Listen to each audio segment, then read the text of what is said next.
So maybe we could start off with, maybe sharing a little bit about, why you started the driverless. And I don't want to say cars really, right? Because it's not necessarily cars, they're buses, they're trucks and whatever. So what got you guys to get starting on this path? Yeah, so I've been in the AV space for a long time. I got my start back in the DARPA Urban Challenge days, back in 2007, and I've worked on a wide variety of autonomous vehicle programs from MIT's to University of Michigan's to Ford and Toyota and now May. And what I think we saw through all of that time was that many people assumed that autonomous cars meant robo-taxis Mhm. or maybe personally owned vehicles that would drive around autonomously. And what I saw from working in the industry was that neither of those were very good outcomes for cities. And really one of the things we wanted to do is to figure out how can we bring autonomous technology to make cities more beautiful, more sustainable, make better use of land and get people where they want to go. And a lot of that means working with cities directly to help them solve some of their hardest transportation problems.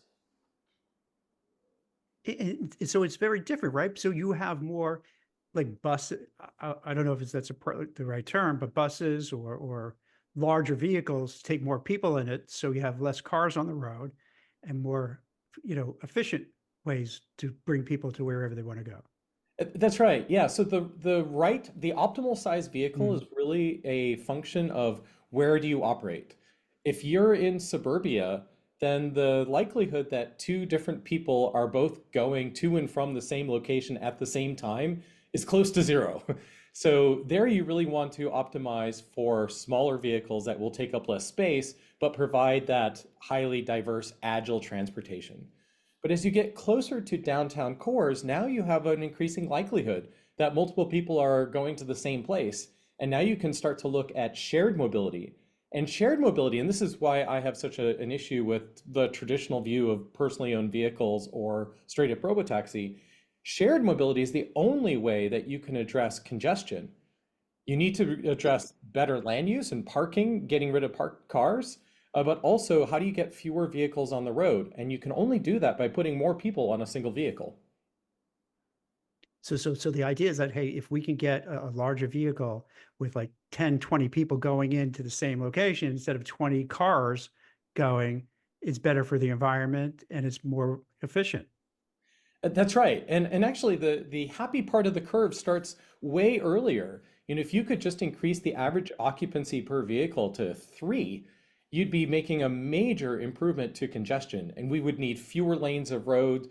We'd need fewer traffic lights would be red for less length of time. Everybody would be able to keep moving much, much better. So here's something anecdotal. I don't know if this like really lends to what you're doing. Do you prefer it Edwin, Ed? Do you have a preference? Oh, yeah. So humans call me Ed, and Google Okay. calls me Edwin. All right. I'm sort of human, so I'll say Ed. Okay. I'll Yeah. do the Ed. So so in New York City, they have congestion price hikes now. And at first, being a New Yorker and you're like, like another tax, this is crazy. But we went into the city, I want to say it was Saturday night. And I gotta tell you, we went in, whoosh, just went in, and when we got home, nice and easy. So it kind of, I think it works in the sense that now I don't know the second order effects. Does that mean it's bad for businesses because there are less people staying there? But I got to tell you, it was one of the quickest times I ever went into Manhattan from New Jersey to Manhattan back. I was shocked. Well, yeah, absolutely. I think the problem that most cities have is that there are these feedback loops, and Mhm. the feedback loops can be vicious or happy, Mhm. right? So if you have a transportation system and the quality is not so good, it's not so convenient, then more people are going to drive in, and that's going to deprive the transit system of the revenue that it needs to improve its service. So what happens is that the quality of the transit system starts declining. It gets this vicious cycle of declining ridership, declining service, and everyone sitting in their personally owned vehicles down Broadway, waiting, hoping Mhm. to get through the next traffic light. And if you can just start to reverse that, how do you start to make public transit a little bit better? Well, now you have a virtuous cycle. Now you can start to attract new people into public transit, and that gives public transit more resources, which means that the product gets better. And as the product gets better, more people come into public transit, and you run around this virtuous cycle a few more Mm. times, and now you can really transform a city and really make it easy to get around and safer for pedestrians and bicyclists. It really is a huge win-win opportunity. And congestion pricing is one of the ways to bootstrap that virtuous cycle. All right. Don't laugh at me. Don't mock at me, guys. But I'm kind of scared to go in a car that's driverless, where it's just like a robot doing it. Is that normal for people to first feel that way, but then after a while you're like, oh, okay, I get it? Is that a natural? Is that also similarly, you kind of learn to say, all right, wait, this is pretty cool. This is, I like this. Well, I'm Yeah, an I old tech think nerd. it's Yeah, it's Tom. yeah, I was gonna jump in just because I feel like, having been in the autonomous vehicle space for coming up on 8 years, right, Ed, much longer for you. We've gotten so used to it that sometimes when I meet people who have never taken a ride in our vehicle, it's a really fun conversation because they're like you, Jack, right? They've never tried it before. There's a little Mhm. bit of trepidation, right? Of what is this going to be like? And then what I really enjoy is after they sort of take that leap of faith, if you will, right? They ask them questions about whether or not it's safe. How does it work? How does the car see and control itself, etc. Once they take that ride, it's amazing how quickly people just sort of get used to it, right? And what I like to say often is you never want an exciting autonomous vehicle ride where you want them to be boring. You want to not be thinking about it, right? You're simply in the car, you're going where you need to go safely, right? And efficiently, and also with a nice experience, right? Ed talked a little bit about how, we have different vehicle form factors here at May, right? So we have a Toyota Sienna that can seat, 6 people in it pretty comfortably. But we also have this larger vehicle that we're going to be introducing next year. So, our goal is to really provide that great experience depending on the right environment and who the user is. Just for the audience to get a better picture, when you say a Toyota Sienna, so it has about 6 people that you could accommodate comfortably. But then also, I think, don't you have even larger buses that can have even more people as well? Yeah, I'll let Ed talk a little bit about that. We just made that exciting announcement last week at the Consumer Electronics Show in Las Vegas. So Yeah, so our Siennas seat 4 people very comfortably and 5 if you're a little friendly in the back. This is a perfect size for a typical family that might be traveling together, and we really like that. For a larger form factor, in places where you might have more people traveling as a group or just with common itineraries, then we just announced a new product called the Technobus. This is a really cool electric bus platform. It can be configured in a couple different ways. It can seat about 20 to 30 people in a higher density configuration. This is perfect if you are in a central business district or if you are providing a rental car shuttle at an airport or an interterminal shuttle or those kinds of applications. But what's really cool about it is that it can also be reconfigured into what I think is going to have a huge impact on cities. Instead of 20 individual seats where you're kind of close to everybody Mhm. else, you can configure this as 8 business class seats. And the idea here is that if you can provide a rider experience that is competitive or better than driving yourself downtown, that's how you start converting commuters into public transit users. And so giving people the space, the comfort, the ability to be productive while they're in transit is a huge part of doing that. And with that higher occupancy, that means we can go downtown without creating as much congestion as you would if we just one-to-one replaced personally owned vehicles with robo-taxis. And would it, Ed, would it be where, let's say, I would go to a certain designation and know that I'll have that robo taxi, robo bus, to go into, let's say, the heart of whatever city it's going to go into? And is that how eventually you're going to kind of scale it in that way? Yeah, so we envision a couple different ways that Mhm. this can come to be. Today, we primarily work directly with cities, and the cities know where their transit deserts are. We've got this population over here which may not have good access to public transit, or we have this area over here where we're trying to turn them into transit users. And so we work with the city to provide the right kinds of vehicles with to transport that population wherever they're headed.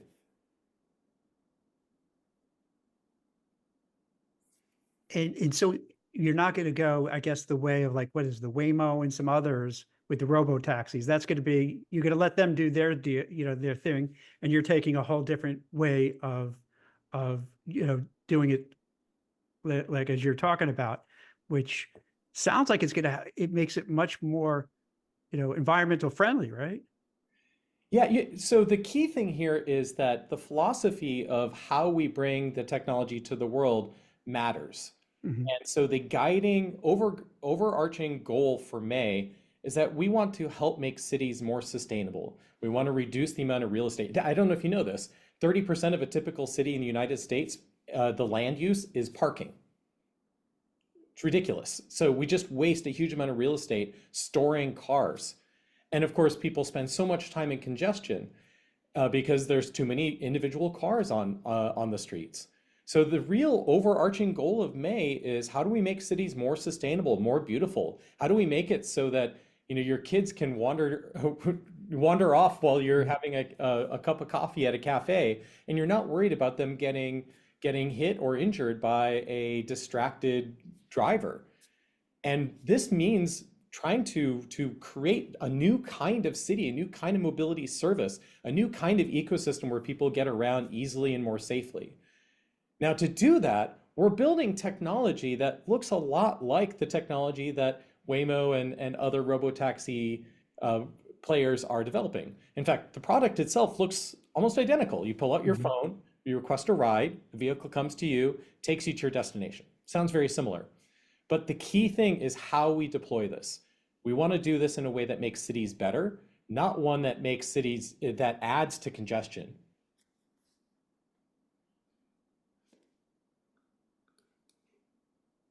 But is that me, or did I think we lost I Edwin a little think bit? my camera just freaked Ye- out. So we'll Yeah, all right. see Yeah, on okay. camera.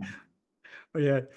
It's when you go to the eye doctor and go, is this better, not better? It had one of those things where it's like, oh wait, One or we gotta change a two? bit. Yeah. Two or three? Yeah. Right.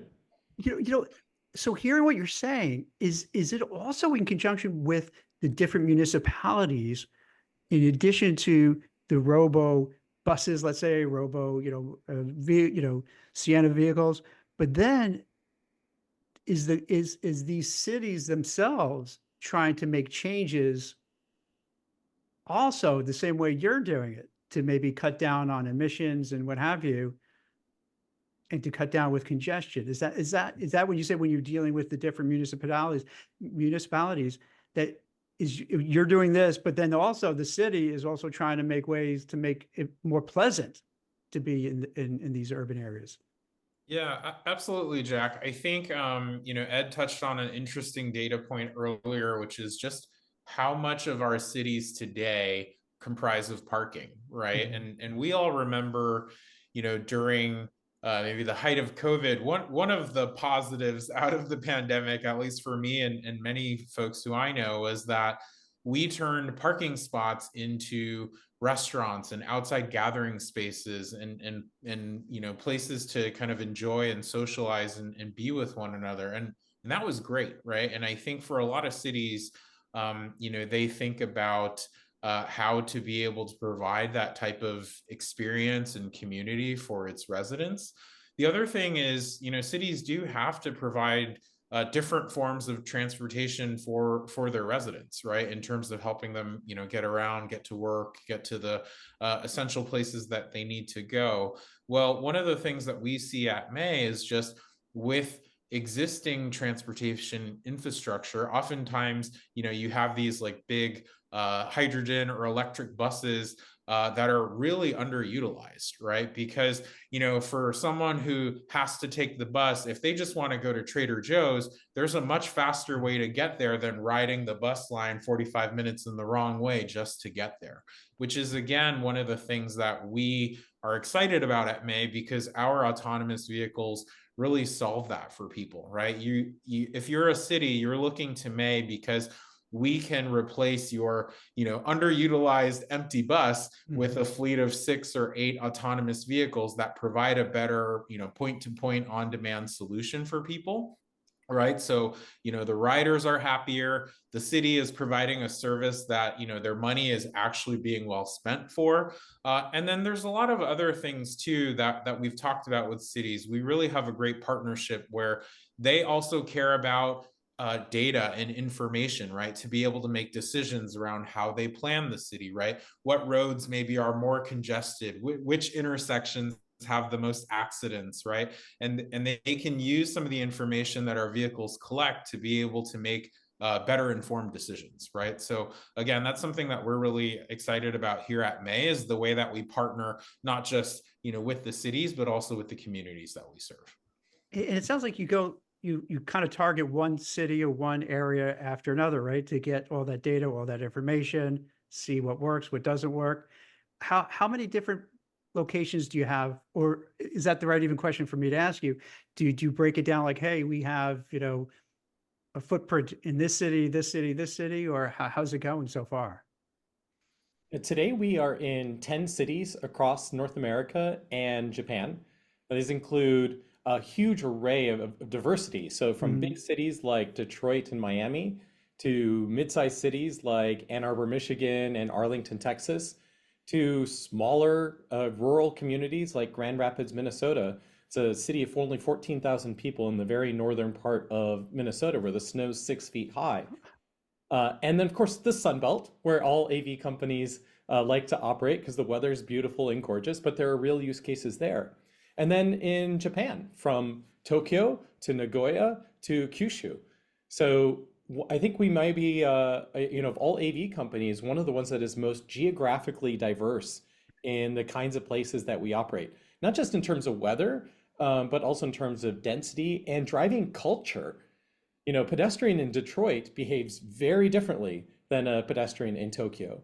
And so we've been able to show that our technology can be adapted to these wildly different climates, wildly different driving cultures. And did you do that purposely to say, hey, let's try it different places, different locations, different weather patterns to make sure that it works? Or did you just randomly picked, all right, let's try Detroit, let's go to Tokyo? It was very deliberate. Yeah. So, this is an AI driven kind of company, and data, of course, is incredibly valuable. And by getting a start in some of these difficult environments where there is snow and there is weather and there are crazy pedestrians and college students running amok, that accelerates the technology. So that's great. So like you have to factor in the AI for like a drunk college student just just wobbling through town and that you're not getting hit by the bus. That's part of the whole thing, right? I think the preferred term is a college student drinking responsibly. So, well, I'm glad that we're having this conversation because I think tell me if I'm wrong. I don't think you guys get the same, visibility as Waymo and the robo taxis and all that. But it seems like you made great strides. So like, what's going on? How is it just that you're just testing it, and then you could go, boom, here we are? Or it's a slow build? Is that purpose the way you're kind of rolling it out? There's a Japanese word, kaizen, which is sort of step-by-step improvement. And I think that's always really resonated with our company. We're not really that into Right. flashy, press releases. We really want to just go and build the company, build the technology, advance it one step at a time, and rather than tell people what we're doing, show them what we're doing one Interesting. step at a time. I think that's one major component. The other major aspect is that when it comes to growing our business, the fact that our primary customers are transportation departments and enterprises means that we spend the majority of our time marketing not to consumers, but to those municipalities and enterprises. So our brand in the consumer space may not be as well known, but in the public transit sector, we are the number one brand for autonomous vehicles Mhm. in transit, and that has a lot to do with the trust that we've built, the data transparency that we've created, our incredibly good safety record, and the fact that we offer wheelchair accessible vehicles, which is really hugely important to them, and very few people are doing that. Because I believe I read, or maybe Tom, you told me, or what have you, that it caters to somewhat maybe an older audience and people who might have some issues in terms of getting in, car, whatever it might be. So is that what you're referring to? That's another Yeah, different so differentiation. yeah, great question, Jack. Maybe it was something that you had read, and I think, to Ed's point, the reason that you saw that is because we have been for quite some time one of the only autonomous vehicle companies that operate vehicles that have been wheelchair accessible, and that's something that we're proud of, right? We really believe in this idea of making mobility with our vehicles accessible to people who maybe do need some help getting in and out of the car, who use a wheelchair. One of the things that I love about our May vehicles, the Sienna in particular, is that if you're wheelchair bound here in the U.S., typically if you need to go to an appointment or something like that, you can schedule a paratransit ride, right, to pick you up from your home, take you to your appointment, and then bring you back. The pain point of that, though, is if you have a caretaker or someone who goes with you to the appointment, they actually can't ride in the vehicle with you when you get picked up. So then they have to drive themselves separately, right? And what I love about our May cars is that we have the ability to load a passenger with a wheelchair, and then there's still space for a caretaker or support person, or a couple actually, to be able to go on that same ride with them. And that really changes things, right? When you think about the experience of needing to leave your home to get some care or get some help, and having like your person with you, that's really different, right? Tom, I'm so with you on that, because I can't tell you how many times over the years you see in crowded New York City or Brooklyn or wherever, and there's someone with a wheelchair or some, just need some extra help. And no one cares and no one wants to help them. And it's awkward and it's uncomfortable. And the person who might be in the wheelchair, as you could tell, is just feeling like, oh my gosh, this is just a so horrific situation. It kind of dehumanizes the whole, the person. So it's really cool that you're actually thinking about these things and trying to make a difference, and then having that caregiver who's there too. Because if you don't have a caregiver, you got to, and you have your challenges, and you have to do it by yourself, and you see that, and it's rough, and it's tough, and you see that all the time in the city. And it's great that you're working towards that goal to making their lives better. Yeah, definitely, definitely. I'm curious, Jack. I know the podcast is called Blind Ambition, Hmm. right? So, knowing a little bit about the listeners, I'm wondering, as for the folks tuning in, like, what are some things that maybe they're wanting to learn more about when it comes to May, or what it is that we're doing here, right? We talked a little bit about the technology, the business approach, our model. But something that you and I touched on in our conversation before the holidays was Hmm. also the fact that we have very passionate individuals who have joined the company to work on these problems, right? To build this business and build this technology. So I'm always proud of the people who work here and would love to brag a little bit about them. But I want to go into the things that you think would be valuable for your listeners, right? No, it's a good question. It's really interesting. So that it started out where focusing more on the blind platform, which is really all technologists. So these are folks who work at FANG companies for the most part. Apple, Amazon, Microsoft, Netflix. You name it. Any top tier type of um, tech company. Also, it could be within the financial sector, but tech is there as well. And in that space, it's you get the highs and lows. So you get a lot of, like, things are great and you're hiring, and then lots of layoffs, and then things are okay, lots of layoffs. So the people who are watching this or were listening to this, let's say from the blind, platform, they're kind of interested because they love new technologies. They love to, they're software design developers, they're software engineers, and they may not have known that you guys exist and say, wait a minute, this is maybe really, this is the future. Let me check these guys out and see if they need somebody who has, the skills that, that they have. But then also we kind of, we morphed into more of a more general to be, so like for instance, with a podcast, we'll put it on LinkedIn, we'll put it on Twitter, Facebook, Instagram. So to get a broad appeal, because you'll have some of the people who are really the diehard, techies, but then also people who are super interested and like, oh, this is cool. This is new. This is different. This is unique. I want to learn more about it.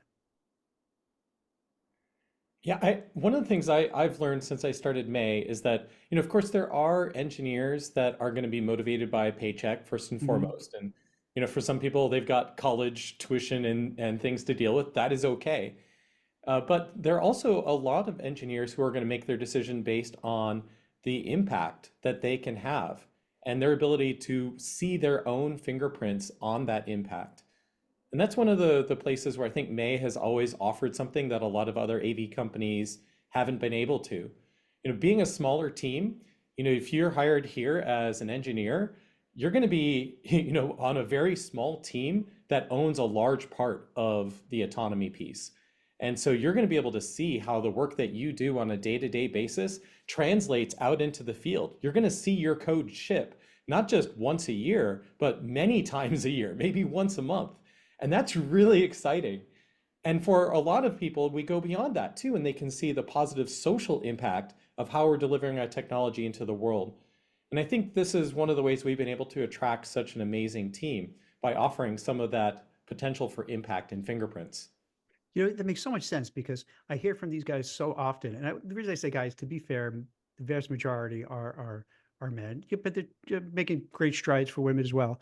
Um, is that, let's say you're working for Microsoft and it's huge. And they say after a while, they just feel like, all right, I'm writing some code, I'm shipping some code, but like, I'm one out of, literally 100,000 other people. So am I really making a huge difference? And then they want to make a difference. They want to say, hey, you know what?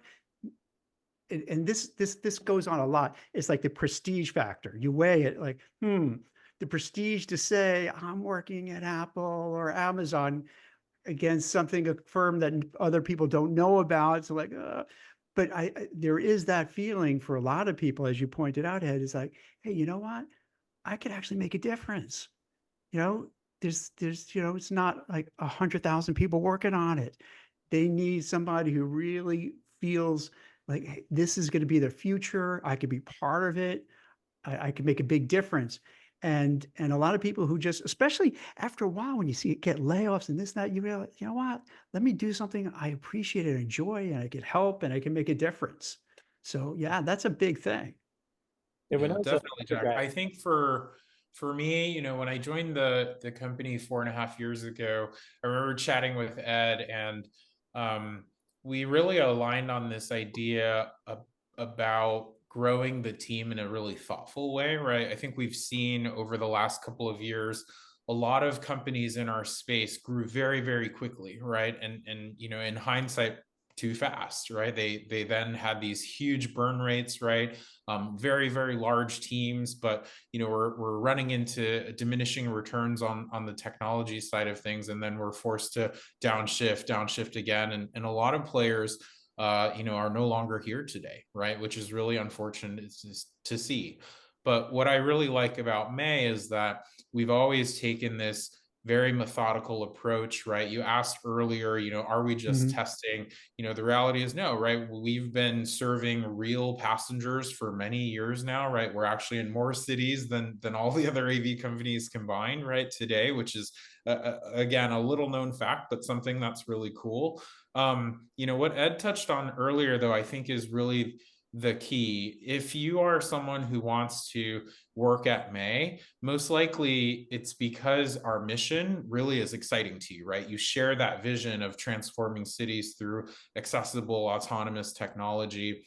And I'm obviously well aware of the blind platform, and while people are chasing for those high TC numbers, right, we have very competitive market pay, but you want to be at May because you really want to have that ability to make a difference, right? You're not just that cog. It's the code that you wrote last week now makes Beth's ride that much more comfortable in Ann Arbor, Michigan, or something like that. And then I imagine, I guess, down the road, if and when you decide to go IPO too, that total compensation and those stock options could be pretty nice, right? Definitely. I think one of the things about May is that, we have tremendous upside in front of us as well, right? And that's something that, again, is really exciting to people when they're looking at joining the company. While we have competitive, base benefits, bonus, our equity grants are also really, really, competitive. And because we've been pragmatic in building the business, but also with our valuation, right? So we have a ton of upside ahead of us still. When you look at some of the metrics and milestones that we've achieved at May, we're actually ahead of many who are, valued several X higher than we are. So that makes us feel good because we know that that's where we're heading. Yeah, I think one That's of the big awesome. mistakes or traps that happens to many startups is that they get excited by valuation, and who doesn't like to raise around and see that many zeros? But the problem with that approach is that if you're not done raising capital, if you're not going to reach a positive EBITDA based on the capital you have on hand, then you have to leave headroom so that the next investors can see a path to profitability, to a return on their investment. And this is something that's really guided May, that at every raise, we've been very thoughtful, like, yeah, we want an increase in valuation because we've had a great year. We've achieved X, Y, and Z. But hey, we know we're going to have to do another capital raise in, another year or two. And so we have to leave headroom in there so that those investors are excited and motivated. If you don't do that, you end up burning out of cash. You end up running out of cash as a company that was worth many billions of dollars because nobody is going to invest. It's an uninvestable company at that point. So how, I don't know if you look in these terms, but how big do you think May can get? Well, the market that we're going after, we're starting in today, is this public transit B2G and B2B marketplace. In the US, Canada, and Japan, which are our three markets of focus, that's a $40 billion market. And so even if we only captured a few percent of that, that makes May Mobility a fantastically successful company and a great outcome for everyone. And it's worth pointing out that we are the only AV company playing in that space. So Waymo is not working in this space. The other AV companies are not working in the B2B, B2G. There's some interesting reasons I can unpack why, but this is ours. So you got this whole lane, no pun intended, but like you have this whole lane to yourself, basically. That's right. Yes. And if you think about it, for a company like Waymo, of course, technically they're capable of operating vehicles in a lot of the environments that we do. But what they can't do is they can't afford to have their vehicles drop below very high asset utilization, right? So that if they come to a more rural environment, they're not going to be able to keep their vehicle busy 24 hours a day.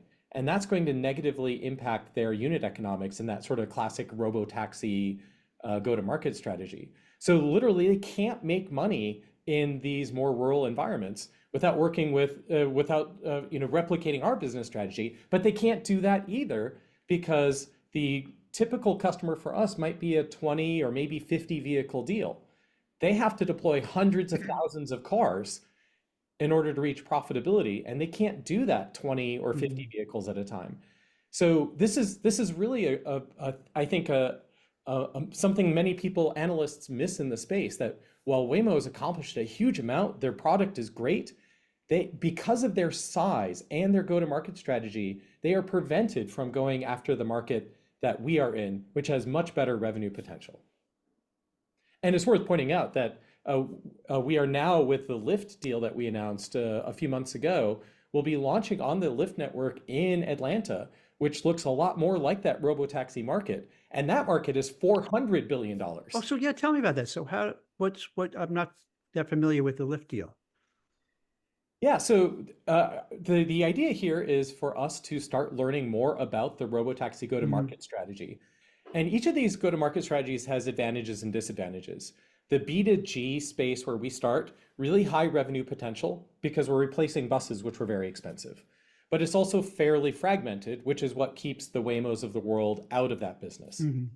In contrast, the robotaxi market is a very comparatively low revenue potential.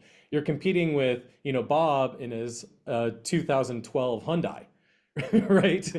So the revenue potential is quite low, but the advantage of it is that it is radically scalable. And that's why Waymo's in that market. They need to deploy hundreds of thousands of cars. They can deploy thousands of cars in a robotaxi go-to-market strategy by just showing up with the cars. Now, we actually don't think that that's the right way to do it. We think that replacing trips with autonomous single occupancy vehicles Mhm. just adds to congestion. But the fundamental aspect of now the rider is the primary customer rather than city is one that we can adapt our philosophy about making cities beautiful to. You know, it's interesting. I'm always curious about this. I wonder if tech folks are kind of wired differently because I find out I've interviewed so many CTOs and tech folks, and they just they feel so comfortable with it. But to me, I'm being very frank, it's a little scary.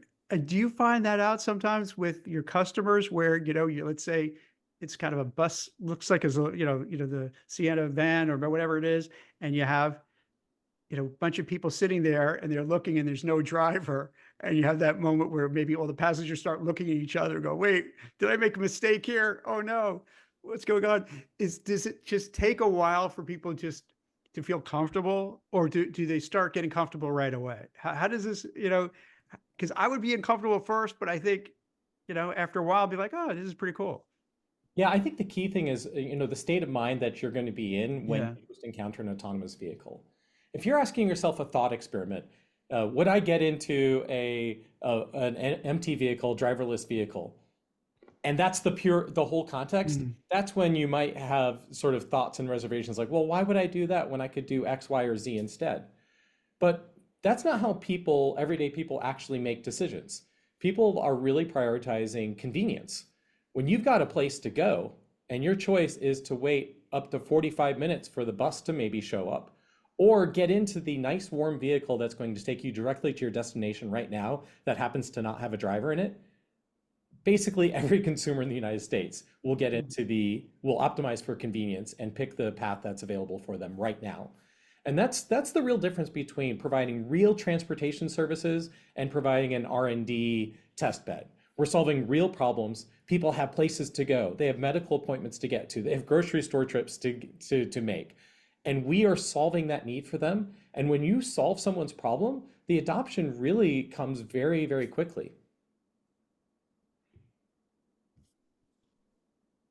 Yeah, it's so wild. It's so, with oftentimes, do you ever feel this way as where let's say Instacart? Would you think like, okay, you're going to get somebody to go and get all your food and vegetables and bring it back and then bring it to your house in someone's car? But this, it's wild how it just crosses over where maybe, 10 years ago, people say, well, no, this will never happen, or 20 years ago. And now it's almost anything goes, can happen now, right? That's exactly right. My favorite example is Uber, the Uber Lyft model. That if you just kind of pause a moment and think like, if someone random came up to you on the street and said, "You want to ride?"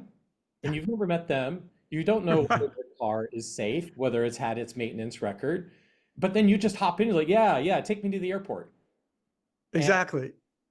That's a good example of people in the moment are optimizing for convenience. They have a place to go. They're willing to get into a random car with a random driver with a little bit of like, hey, Lyft has done a basic background check or something like that. But really, the bar is pretty low. It shows you how much convenience weighs on the minds of people when they're actually making decisions. On the other side, because people optimize for convenience, we have an opportunity to really radically increase their experience. we can take safety as of course as our highest priority, Mhm. so that we know that they're going to have a safe ride, even if they're optimizing for convenience. That's hugely important. The other thing that's really important, if you think about the traditional robotaxi, a Lyft, or excuse me, traditional ride hail like Lyft or Uber, they don't have a product. They have several million products. And you don't know which one is going to show up when you request a ride, right? It might be a great vehicle with a great driver, or it might not be. But this is something that we can really elevate the experience. Every time you get into a May vehicle, it's an expert driver. Every time you get in, it's a clean vehicle because these are professionally maintained fleets. And that's a consistency in service that I think is going to help convince people that they don't need their personally owned car to commute in downtown. This is just a better product. And that's really the MO of May. We want to outcompete personal car ownership. Everything we do has to be working towards making riding in a May vehicle better than driving yourself. I could see that. When we travel, we'll have Ubers and Lyfts and what have you. And then too many times, too often, I'm in the car and I have like maybe my wife, my kids, and then I'm looking at the person who's driving and I'm like, oh my God, what did I just do? Why did I do this? Where, maybe you ever see where the drivers have maybe one finger on the steering wheel, or they're playing around with the radio, or they're like, oh my God, this is crazy. Or when Wearing an Apple Vision Pro headset, I've seen or that, first, but when you oh get in boy. the car, they're moving all the garbage they have on their seats, taking it off. Like, did I make a big mistake here? What am I doing? When they're flying in the fast lane. So I think there's a lot to be said to go to have a May where they know, okay, this I don't have to have the worry about a psycho who's driving 100 miles an hour, and I have to worry about like my life is and my family's lives are in danger, as opposed to like, okay, I know even though there's not a driver, Yeah, imagine every seems time you okay. rode in a Lyft or an Uber, it was, the top 10% of your rides, right? Like, Mm. of today's rides. That's what we're providing, a consistency of quality and experience. And that consistency is going to help drive adoption. Mhm. I think there's also, there's the convenience factor, the safety, right? In terms of knowing that you're going to get to where you need to go without worrying about whether someone's going to speed or do questionable maneuvers, et cetera. But, I'll share a personal anecdote. I was traveling overseas in Asia recently, and there are, Uber and Lyft equivalent apps, right? Mm. And similarly, they're pretty easy to use, right? You just type in where you want to go. It locates you via GPS for pickup, etc. You don't even have to speak the same language as the driver typically, right? There's usually a number or a code or a color, and then you've matched to the car. You get in and you go. One of the unfortunate experiences in a ride that I had recently was um, with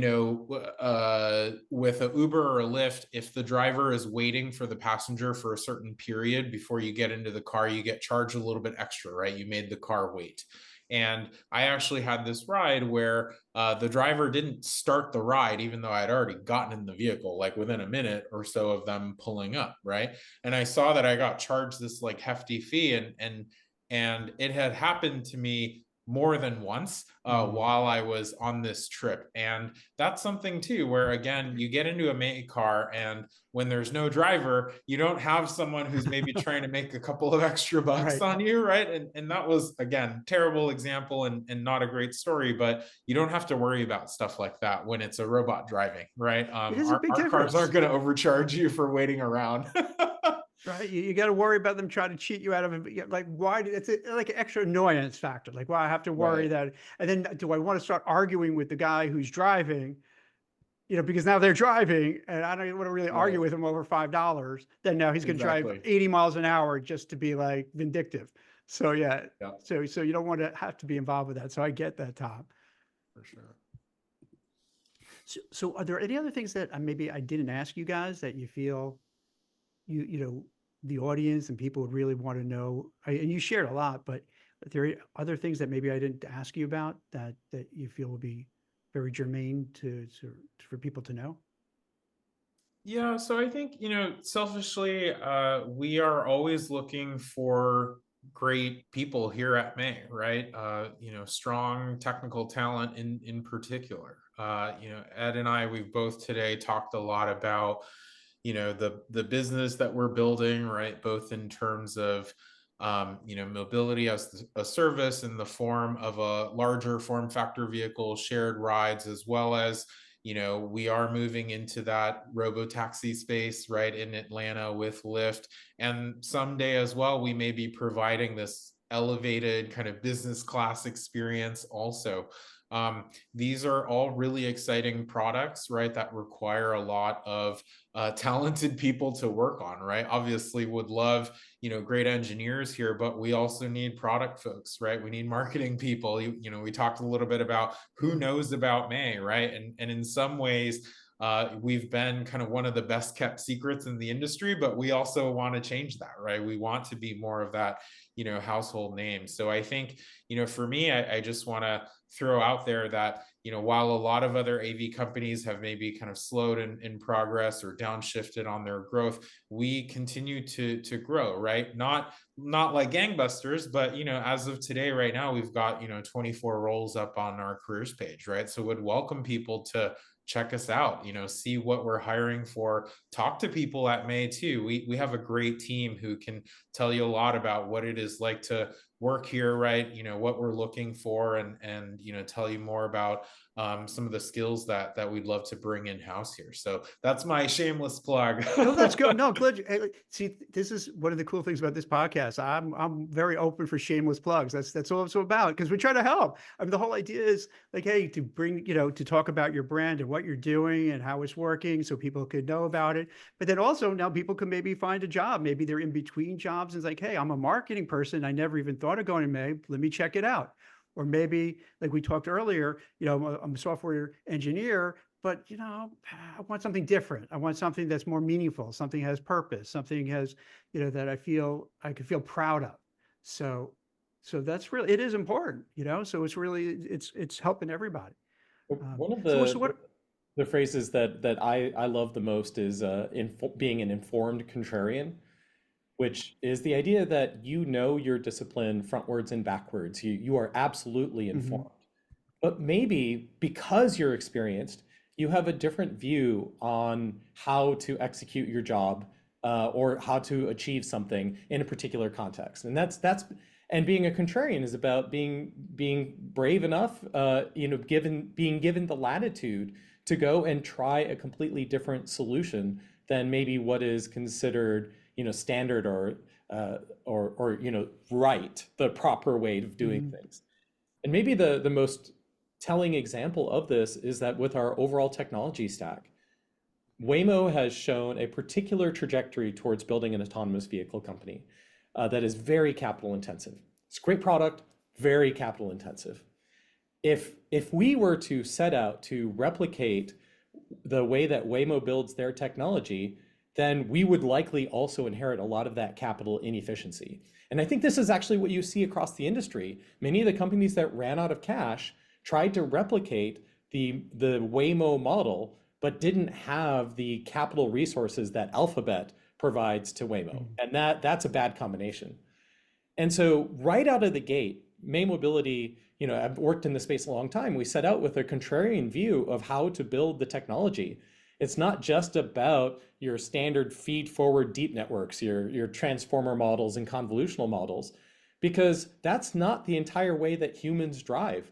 The visual cortex, that lives back here, that's where our feed forward models tend to live. They tend to be really good at certain kinds of tasks, and that's what those feed forward models are good algorithmic analogs of. Just this. Other parts of our brain, like the prefrontal cortex, are not well modeled by pure feed forward networks. But nonetheless, it's the prefrontal cortex that is involved in edge cases. When you're in an unusual situation, something you've never seen before, you start to reason through how to handle that situation. You're not pattern matching, you're reasoning.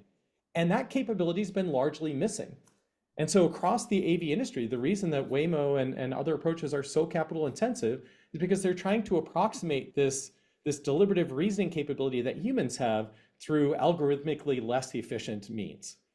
And so we set out at May to say, hey, let's try to approach this problem through both dimensions. Let's use state-of-the-art feed-forward networks, state-of-the-art machine learning and AI methods, but let's add some new methods that allow us to model this deliberative reasoning component. So it's just one example, but I think this is one where we've set our own course. You do that by first making sure you know as much about the industry as you can, all the different approaches. And then when you think you have a really great idea, you run with it. And we've done that on the tech side. We've done that in terms of Tom and how we build our people organization, how we do performance reviews, how we hire, how we do all of these things. We know how other companies do this, but it's always been important to me to give my leaders the space to go and do it differently when they have a good ideas. You know, I think also you're onto something. To what I've noticed anecdotally is in LA and San Francisco, where a lot of these autonomous vehicles aren't treated too well. They're not warmly recepted. And I don't know if that's, I'm not really sure why, but I don't think they would feel the same way by May. It just, right? It seems like for some reason they look at those cars and like, you know how they would putting on the cones on top of the hoods and stuff to like mess it up purposefully. I don't think they're going to do that to May. Is it maybe because one has that vision to make the world a better place? The other is like, hey, they're just trying to make money. I don't know. But I do see a difference, right? I think that in many places, autonomous vehicles are viewed as toys for the rich, the affluent, which are making the lives of everyone else worse. Whether it's because maybe they're tying up traffic or literally they're too expensive and inaccessible for other users. I think that's our goal. And I can't claim perfection here, but our goal is for communities to see us as something valuable to the community, something that they see us doing good in the world by reaching out to people who have accessibility issues, or working with older people, or being good partners to the city, or having a really great track record in terms of safety and data transparency.